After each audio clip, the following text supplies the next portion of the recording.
સુરતની ઓળખ diamond city તરીકે થઈ રહી છે, ત્યારે હીરા ઉદ્યોગમાં કરોડોના હીરા લઈ ભેજાબાજો ભાગી છૂટતા હોય છે।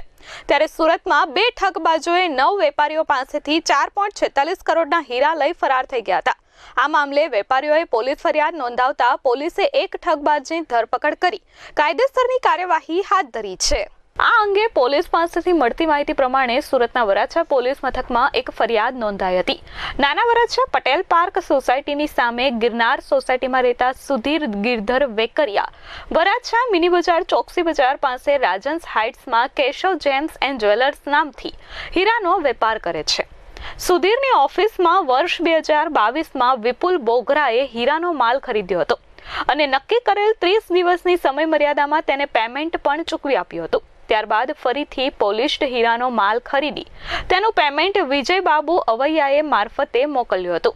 તે વખતે વિજય અવૈયાએ તેનો વિપુલ સાથે ભાગીદારીમાં હીરાનો વેપાર કરીએ છીએ તેમ કહી વિપુલ બોગરા સાથે મોબાઈલ પર પણ વાત કરાવતા તેણે વિજય મારો ભાગીદાર છે અને હું બહાર હોવાથી વિજય તમારી પાસે માલ ખરીદી કરવા માટે આવશે ત્યારે એવું જણાવ્યું હતું। ત્યારબાદ તારીખ 12 એપ્રિલ 2024ના રોજ વિજય અવૈયા સુધીરને ઓફિસમાં મળવા માટે આવ્યો હતો અને પોતાની પાસે બહારની ઘણી પાર્ટીઓ છે, તમે અમને માલ વેચાણ કરવા માટે આપો તો હું તમને તેમાં ઘણો સારો નફો અપાવીશ તેવી મોટી વાત કરી વિશ્વાસમાં લઈ અલગ ક્વોલિટીના પોલિશ્ડ સીવીડી હીરાનો કુલ 66,11,000 થી વધુનો માલ ખરીદ્યો હતો।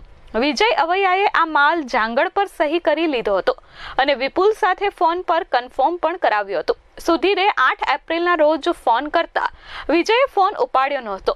થોડીવાર પછી સુધીરના પિતા ઉપર વિપુલ બોગરાએ ફોન કરતા વિજય કેમ ફોન ઉપાડતો નથી તેવું કહેતા તમે ટેન્શન ના લો, તમારું પેમેન્ટ તમને ચૂકવી આપીશું, નહીં તો તમારો માલ પણ તમને પરત કરી આપી દઈશું તેવો વાયદો આપ્યો હતો। બાદમાં માલ કે પેમેન્ટ આપ્યું નહોતું। બીજી તરફ માર્કેટમાં તપાસ કરતા વિપુલ બોગરા અને વિજય અવૈયાએ તેમના ઉપરાંત અન્ય 9 જેટલા આરોપીઓ બીજી તરફ માર્કેટમાં તપાસ કરતા વિપુલ બોગરા અને વિજય નામના યુવકોએ તેમના ઉપરાંત અન્ય 9 જેટલા વેપારીઓ પાસેથી પણ ₹3.79 કરોડનો હીરાનો માલ ખરીદી કુલ ₹4.46 કરોડના હીરાનો માલ ખરીદી કોઈને પેમેન્ટ નહીં આપી ઠગાઈ કરી હોવાની ખાતરી થતા આ અંગે સુધીર ગિરધર વેકરિયાએ વરાછા પોલીસ મથકમાં ફરિયાદ નોંધાવી હતી, જે મામલે વરાછા પોલીસે તપાસ શરૂ કરી હતી અને વિપુલ બોગરાની ધરપકડ કરી છે।